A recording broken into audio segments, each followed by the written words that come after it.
Добро утро! Мястото е RD Chip Tuning Montana отново.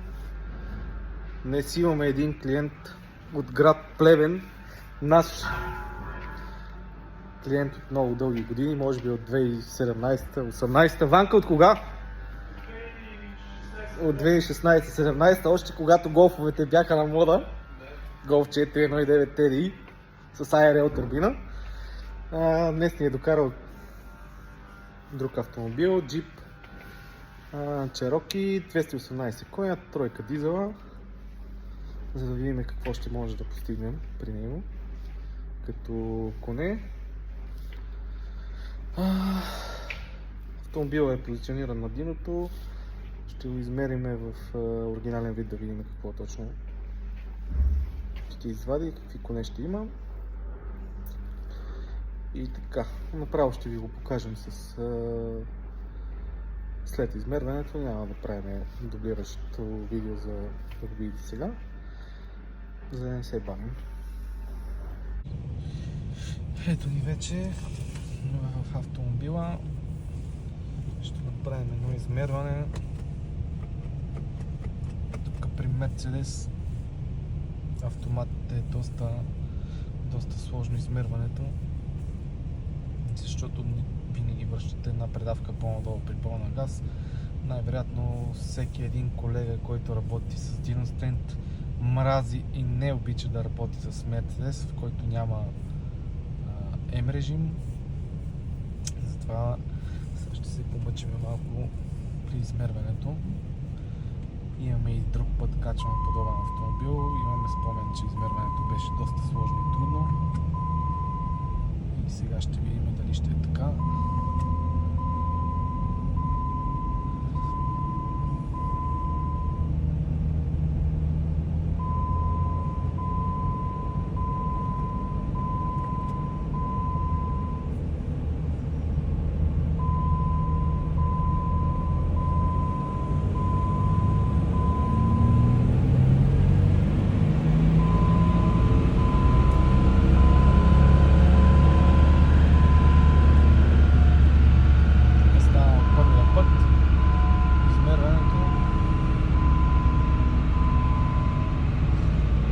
Опита, както се казва думата.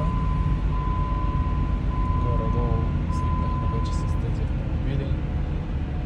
Една идея, малко по-късно пускаме ръна, за да може да ме върне една предавка надолу кутията. И така, нека видим сега какво точно ще покаже автомобила.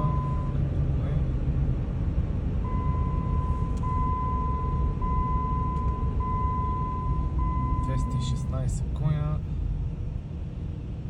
и 520 Нм до 218, което е добре. Така че можем да продължим напред с тунинга. Чакайте да погледнем графиката.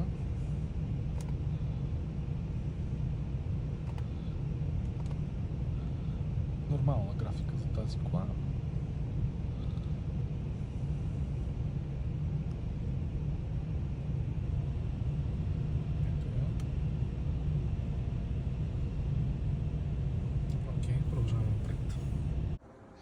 Ето го и автомобила. Наложи се да свалим компютъра на автомобила, защото не позволява четене през букса с диагностика. Всички инструменти дават грешка. Идентификираме го, но не можем да стартираме четене, затова ще го изчетем в Bench Mode, т.е. по пинове.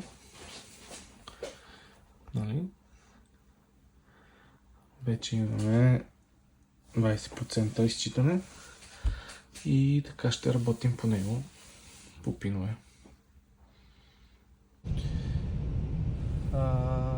Ще мерим в модифициран вид автомобила. Монтирахме компютъра.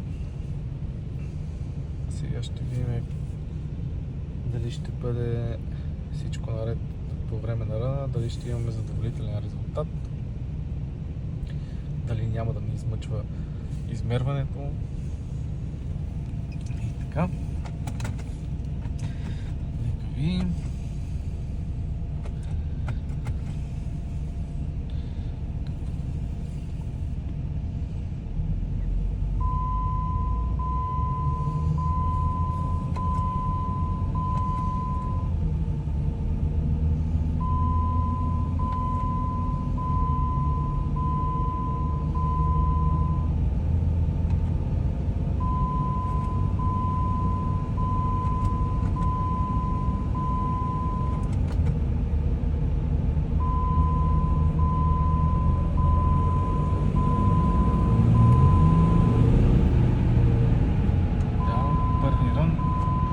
Неуспешен, една предавка върна надолу. Втори опит.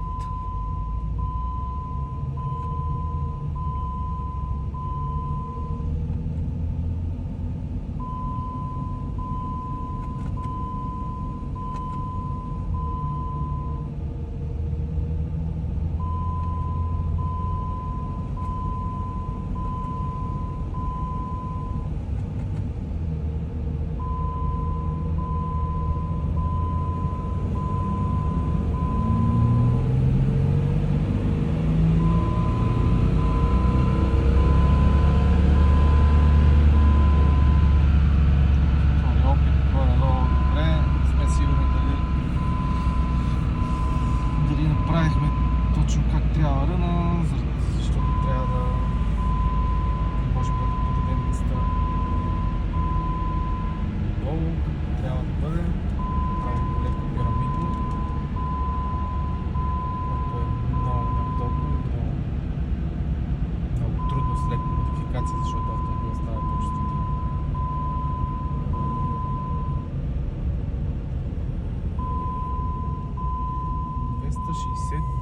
Коня и 613 нютона имаме на първия успешен рън.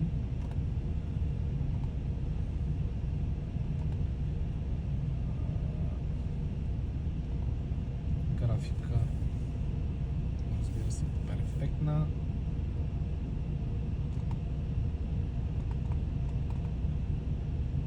С перфектна линия.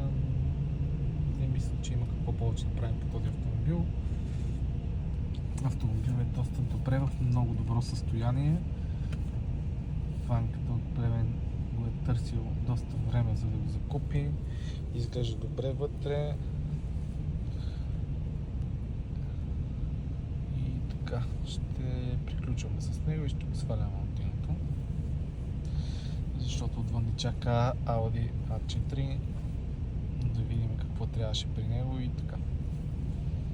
И така, ванката от Плевен си тръгна. Доволен. Джипката стана доста добре, добри коне, добри ньютон-метри. Няма пушици излишни и така нататък. Всичко мина горе-долу като по план, като време.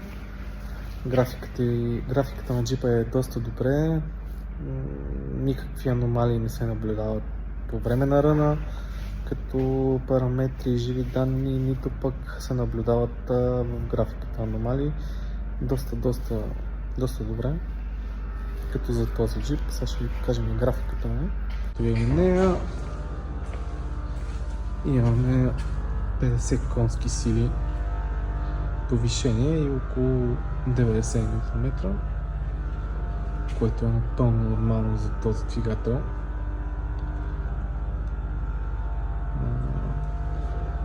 Както казахме, перфектна графика, всичко е перфектно, така че завършваме автомобила. Завършваме видеото по-скоро за автомобила. Днес и вкарваме следващия автомобил, който е